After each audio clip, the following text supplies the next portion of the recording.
Dear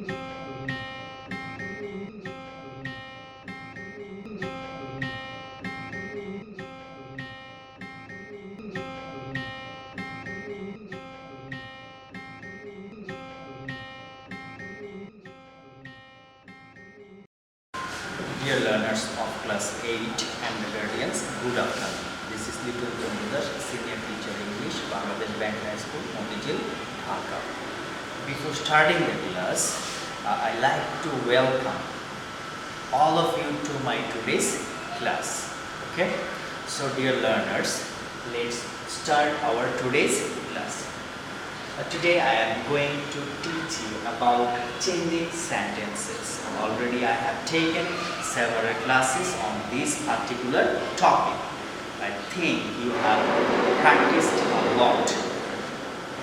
আর আমি একটি কথা সবসময় তোমাদেরকে বলে থাকি, আমরা শুধু পরীক্ষায় পাশ করার জন্য অথবা ফর স্কোরিং মার্কস এই জন্যই পড়াশোনা করব না, rather we should have deep intention for learning English. Clear? So I think this class will be very helpful for you. So I hope you will pay deep attention to my today's class. First one, we call English an international language. আমাকে এটা passive করতে হবে. You all know English is an international language or a global language. It is very important for us.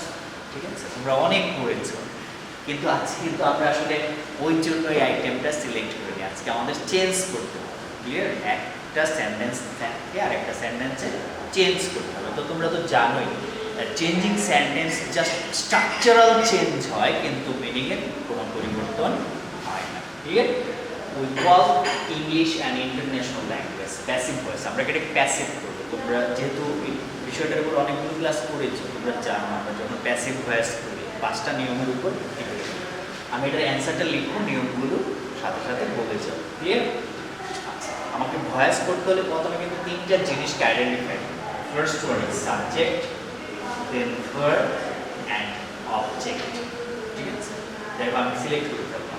এই সিলেকশনটা যদি তোমার ভুল হয় তাহলে তোমার উত্তরটাও ভুল হবে। Clear? So I think you will must be careful. You যখন এই 3টা জিনিস কি করবে, select. We call English an international language. তাহলে আমি কিন্তু পেয়ে গেলাম সাবজেক্ট, ভার্ব, অবজেক্ট। এখন আমার 1 নাম্বার নিয়মটা হচ্ছে অবজেক্টকে সাবজেক্ট করতে। ক্লিয়ার? তাহলে আমি ইংলিশকে সাবজেক্ট করলাম, ইংলিশ। দেখো আমার একটা নিয়ম, 5টা নিয়ম আমার হয় কিনা আমি দেখবো। এখন হচ্ছে যে টেন্স অনুযায়ী অক্সিলিয়ারি ভার্ব বসাতে হবে, এটাই হচ্ছে কঠিন। ঠিক আছে, কারণ আমরা টেন্সটা চিনতে পারি না। ঠিক আছে, এখন চিনলেও কি অক্সিলিয়ারি বসাতে হবে সেটা জানি না। সো দ্যাটস ওয়াই তোমাকে টেন্স প্র্যাকটিস করতে হবে, এবং কোন টেন্সে কোন অক্সিলিয়ারি বসে সেটাও প্র্যাকটিস করতে হবে। তাহলে আমরা দেখি ভার্বের প্রেজেন্ট ফর্ম, আমরা জানি ভার্বের প্রেজেন্ট ফর্মটাকে এটা প্রেজেন্ট ইনডিফিনিট টেন্স, তাহলে ইংলিশের পরে ইজ।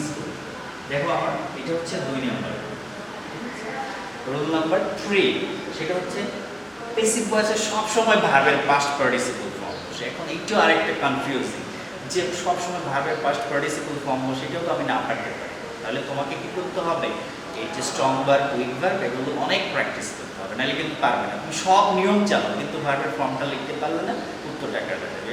একদম একটা সামান্য ভুলের জন্য তোমার উত্তরটা কাটা যাবে, সেটা কি আশা করা যায়? Definitely not. তাহলে অবশ্যই তোমরা সেটা প্র্যাকটিস করবে। এখন দেখো পদের পাস্ট পার্টিসিপল ফর্ম হচ্ছে কল্ড, এই রুল নাম্বার 3। চতুর্থ প্রিপোজিশন বাই বসে। এখন প্রিপোজিশন বাই কি সব সময় বসে? উত্তরটা হচ্ছে না। বিশেষ বিশেষ ভার্বের ক্ষেত্রে বিশেষ বিশেষ প্রিপোজিশনও বসে। যেমন আমরা একটা জানি নো এর পরে টু বসে। ঠিক আছে, ইংলিশ ইজ কল্ড। ঠিক আছে, এখন দেখো আমার বাকি ছিল অ্যান ইন্টারন্যাশনাল ল্যাঙ্গুয়েজ। এই বাকি অংশটা আমি আগে লিখে নিই, তারপরে বাইটা ইউজ করি, তাহলে এটা সুন্দর হবে।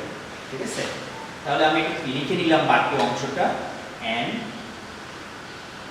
International language. English is called an international language. এই বাকি অংশটা আমি লিখে নিলাম, তারপরে বাই বসালাম, এই 4 নাম্বার নিয়মটা। আর 5 নাম্বার নিয়মটা হচ্ছে সাবজেক্টকে অবজেক্ট করতে হবে। দেখো ইয়ার অবজেক্ট হচ্ছে এই 5টা নিয়ম। এখন এই 5টা নিয়ম কিন্তু আমাকে ধারাবাহিকভাবে ফলো করতে হবে, ধারাবাহিকভাবে ফলো না করলে উত্তরটা হবে না। এখন উই এর অবজেক্ট আস, এটাও তোমাকে জানতে হবে, সাবজেক্টিভ অবজেক্টিভ ফর্ম, যেমন আই এর অবজেক্ট ইউ এর আস, বি এর দেম, সি এর আর, ই এর হিম, ঠিক আছে, এটা জানতে হবে। English is called an international language, উত্তরটা হয়ে গেল। জাস্ট দেখো কত সুন্দর, ইজিলি। আমি সবসময় এই কথাটা বলি, সব কিছু সিম্পলি ভাববে, সব কিছুই তোমার কাছে সিম্পল মনে হবে, আর যত কমপ্লিকেটেড বা জটিল করবা তত সব কিছুই জটিল। ক্লিয়ার? আশা করি এটা বুঝেছো। এখন আমরা বি নাম্বারটা, it is spoken all over the world, it is spoken all over the world, active voice, একেবারে বিপরীত। কিন্তু এখানে একটু সমস্যা আছে, it is spoken all over the world. দেখো আমরা যখন এই নাম্বারটা করি তখন কিন্তু আমরা বাই একটা অবজেক্ট ইউজ করেছি, কিন্তু এই জায়গায় বাই প্লাস অবজেক্টটা দেওয়া নাই। তাহলে আমি কিভাবে করব? যদি এরকম বাই প্লাস অবজেক্ট দেওয়া না থাকে তখন তোমাকে একটা যুক্তিসঙ্গত অবজেক্ট ধরে নিতে হবে। মাইন্ড, যদি কোনো প্যাসিভ ভয়েসে শেষে বাই প্লাস অবজেক্ট দেওয়া না থাকে তাহলে তোমাকে একটা যুক্তিসঙ্গত অবজেক্ট ধরে নিতে হবে। তাহলে আমি এই জায়গায় ধরে নিই বাই পিপল, বাই ধরে নিলাম। এখন দেখো উত্তরটা তো একই হবে, ওইটার মতোই হবে, 5টা নিয়ম উল্টা। এবার তাহলে অবজেক্টকে আমার কি করতে হবে? সাবজেক্ট করতে হবে। বাই তো আর অ্যাক্টিভে থাকবে না, তাহলে পিপল। এখন আমি যখন প্যাসিভ করি তখন কিন্তু অক্সিলারি ইউজ করেছি, এবার কিন্তু অক্সিলারি বাদ দিব, তার মানে ইজটা চলে যাবে, ইজ আর থাকবে না। এখন তাহলে কি ইজ ভ্যালুলেস? না, এই ইজ তোমাকে সাহায্য করবে। কিভাবে সাহায্য করবে জানো? এই ইজটাই তোমাকে বলে দিবে এই স্পোকেনের কোন ফর্ম এখন আমি ইউজ করব, present form or past form. কারণ ইজ বসে কোন টেন্সে? প্রেজেন্ট ইনডেফিনিট টেন্সে। তাহলে প্রেজেন্ট ইনডেফিনিট টেন্সে ভার্বের প্রেজেন্ট ফর্ম বসে আমরা জানি স্পিক, পিপল স্পিক। এখন অবজেক্টকে সাবজেক্ট, সাবজেক্টকে অবজেক্ট করতে হবে, পিপল স্পিক ইট। এখন বাকিটুকু লিখে দাও, অল ওভার দ্য ওয়ার্ল্ড। তাহলে আমার উত্তরটা কি হলো? People speak it all over the world. Clear? এখন আমরা সি নাম্বারটা, সি নাম্বার বাক্যটা কি দেখো? By learning English we can prosper negative. কেন? যদি এরকম বাই প্লাস জিরান থাকে, মানে বাই প্লাস ভার্বের সাথে আইএনজি যুক্ত থাকে, তোমরা একদম চোখ বুঝে উইদাউট প্লাস ভার্বের সাথে ING, without ING, without learning English, তাহলে কি আমার উত্তরটা হয়ে গেল? না, হয় না। আরেকটা কাজ করো, never forget to do this. সেটা হলো পরের যে অংশটা থাকবে সেটাকে নেগেটিভ করতে হবে। তাহলে ক্যানের পরে নট বসালে তো নেগেটিভ হয়ে যায়। We can not prosper, we can not prosper without learning English. Without learning মানে ইংরেজি না শিখে আমরা উন্নতি করতে পারি না, এটার অর্থ হচ্ছে ইংরেজি শিখে আমরা উন্নতি করতে পারি। অর্থ কিন্তু একই আছে, তাহলে আমার পরিবর্তন হলো জাস্ট স্ট্রাকচারাল পরিবর্তনটা হয়েছে। ক্লিয়ার? তাহলে নিয়মটা আমার কি দাঁড়াইলো? বাই প্লাস ভার্বের সাথে আইএনজি, মানে এটার নাম হচ্ছে বাই প্লাস জেরান্ট। ঠিক আছে? উইদাউট প্লাস জেরান্ট বসবে, তারপরের অংশ নেগেটিভ হবে। ঠিক ভাইস ভার্সা যদি আসে, উইদাউট প্লাস জেরান্ট থেকে বাই প্লাস জেরান্ট বসবে, এই পাশে নটটা কেটে দিবে, আবার উত্তরটা হয়েছে। ক্লিয়ার?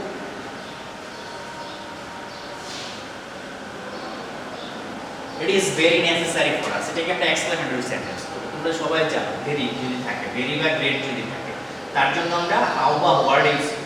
হাউ বা ওয়ার্ড। এখন আমি কিভাবে জানবো হাউ বসবে না ওয়ার্ড? যদি ভেরির আগে এ থাকে, মানে এ ভেরি থাকে, তাহলেই ওয়ার্ড বসে, আর না হলে হাউ বসবে। তাহলে আমি ইজিলি বুঝতে পারি এখানে ভেরির আগে নাই, তাহলে আমি বলবো হাউ বসবে। তাহলে আবার বলি, ভেরির আগে যদি এ থাকে ওয়ার্ড বসবে, না থাকলে হাউ বসবে, বসালাম হাউ। এখন কি করব? তারপরে ভেরির পরের যতটুকু আছে সবটুকু বসাবো, বসাইলাম হাউ নেসেসারি। ঠিক আছে? ফর আস, এতটুকু আমি রাখলাম।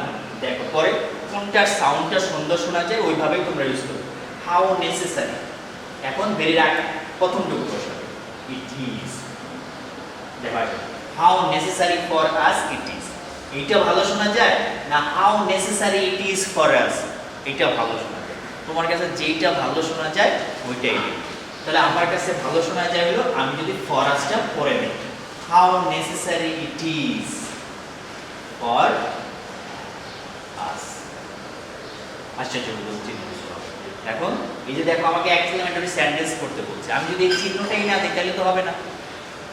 তাহলে এই চেঞ্জিং সেন্টেন্সের সময় ধরো ইন্টারোগেটিভ করতে বলছে, তুমি কোশ্চেন মার্ক দিতে হবে, যদি ভুলে যাও নাম্বার পাবে না। এক্সক্লেমেটরি করতে বলছে, এখন তোমাকে কি করতে হবে, আশ্চর্যবোধক চিহ্ন দিতে হবে, যদি ভুলে যাও উত্তরটা তোমার হবে না। তাহলে তোমার জন্য, তোমার ভালোর জন্য মানে চিহ্নটা অবশ্যই ইউজফুল। তাহলে আমরা এটা শিখলাম। Now final we can not but learn English, এটাকে অ্যাফার্মেটিভ করতে হবে। ঠিক আছে, দেখো can not but changing sentence specially affirmative to negative, negative to affirmative, it's very simple. ঠিক আছে, খালি কি থাকলে কি হবে যদি তুমি এটা মুখস্থ করতে পারো। যেমন ক্যান নট বাট, আমরা জানি ক্যান নট বাট থাকলে মাস্ট বসে, এর বুঝার কিছু নেই। উই মাস্ট লার্ন ইংলিশ, আবার মাস্ট আছে ক্যান নট বাট বসে, দেখো উত্তরটা কত সহজ। খালি কি থাকলে কি হবে তুমি এটা শিখবে। Can not but must, must থাকলে ক্যান নট বাট, উত্তরটা আমার হয়ে গেছে। তাহলে উই মাস্ট লার্ন ইংলিশ। ঠিক আছে, উত্তরটা আমার তাহলে কি হলো, উই মাস্ট লার্ন ইংলিশ। কত সহজ। এরকম ভাবে তোমরা বেশি বেশি অবশ্যই প্র্যাকটিস করবে বাসায়। এখন দেখো এইচডব্লিউ কি দেব, এইচডব্লিউ হলো যে পাঁচটা আমি করালাম, এই পাঁচটা ফ্রেশ করে করে তোমরা উইদিন 2 days খাতার উপরে নাম করুন, শ্রেণী শাখা লিখে submit. So dear learners, I want to conclude my today's class. Stay home, stay safe. Okay. Before that, I want to get your prayer, of course, so that I can join my next class. Thank you very much.